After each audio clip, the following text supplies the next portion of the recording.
ചേർത്തലയിൽ പെൺകുട്ടി സ്വന്തം കുഞ്ഞിനെ കൊലപ്പെടുത്തിയതായി സംശയം.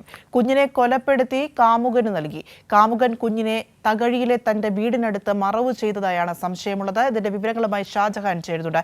ഷാജഹാൻ, എന്താണ് ഈ വാർത്ത സംബന്ധിച്ച് പോലീസ് നൽകുന്ന കൂടുതൽ വിവരങ്ങൾ? ഇത്തരത്തിലൊരു സംശയമുണ്ടാകാൻ കാരണം എന്താണ്? പ്രിയ, കഴിഞ്ഞ 2 ദിവസം മുൻപാണ് ഈ പെൺകുട്ടി ചികിത്സാർത്ഥം എറണാകുളത്തെ ഒരു സ്വകാര്യ ആശുപത്രിയിൽ എത്തിയത്. അപ്പോൾ ഈ പ്രസവിച്ച കാര്യമൊന്നും തന്നെ ആശുപത്രി അധികാരികളോട് പറഞ്ഞില്ല. പക്ഷേ ഈ പെൺകുട്ടിയുടെ പെരുമാറ്റത്തിലും പെൺകുട്ടിയെ പരിശോധിച്ചതിലും ഡോക്ടർക്ക് കാര്യം മനസ്സിലായി. അവർ പെട്ടെന്ന് തന്നെ ഇവരുടെ സ്റ്റേഷനിൽ, പൂച്ചാക്കൽ സ്റ്റേഷനിൽ വിവരം അറിയിക്കുകയായിരുന്നു. അതേ തുടർന്ന് പോലീസ് നടത്തിയ രഹസ്യമായിട്ടുള്ള അന്വേഷണത്തിലാണ് ഈ പെൺകുട്ടി വിവാഹം കഴിച്ചിട്ടില്ല. ഈ പെൺകുട്ടി കഴിഞ്ഞ ദിവസം 2 ദിവസം മുൻപ് പ്രസവിച്ച ശേഷം കാമുകനെ വിളിച്ചു വരുത്തി ഈ കുഞ്ഞിനെ കൈമാറി, കുഞ്ഞിനെ കൊലപ്പെടുത്തിയാണ് കൈമാറിയത്.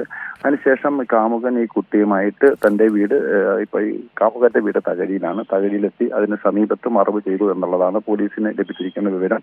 ഇതിന്റെ അടിസ്ഥാനത്തിൽ 2 പേരെയും പോലീസ് കസ്റ്റഡിയിലെടുത്തിട്ടുണ്ട്. ഇപ്പോൾ രാവിലെ പോലീസ് ഈ കുഞ്ഞിന്റെ മൃതദേഹം പുറത്തെടുക്കും. കാര്യം ഇതെവിടെയാണ് മറവ് ചെയ്തത്, ഇത്തരം കാര്യങ്ങളൊക്കെ തന്നെ പോലീസ് ഇയാളിൽ നിന്നും ശേഖരിച്ചിട്ടുണ്ട്. എന്തായാലും വളരെ ഞെട്ടിപ്പിക്കുന്ന ഒരു വാർത്ത തന്നെയാണ്. സ്വന്തം കുഞ്ഞിനെ കൊലപ്പെടുത്തി കാമുകന് കൈമാറി അതിനെ മറവ് ചെയ്തിരിക്കുകയാണ്. വീട്ടുകാരും നാട്ടുകാരും മറ്റും അറിയാതിരിക്കുന്നതിന് വേണ്ടിയിട്ടാണ് ഈ ക്രൂരമായിട്ടുള്ള കൊലപാതകം നടത്തിയിരിക്കുന്നത്.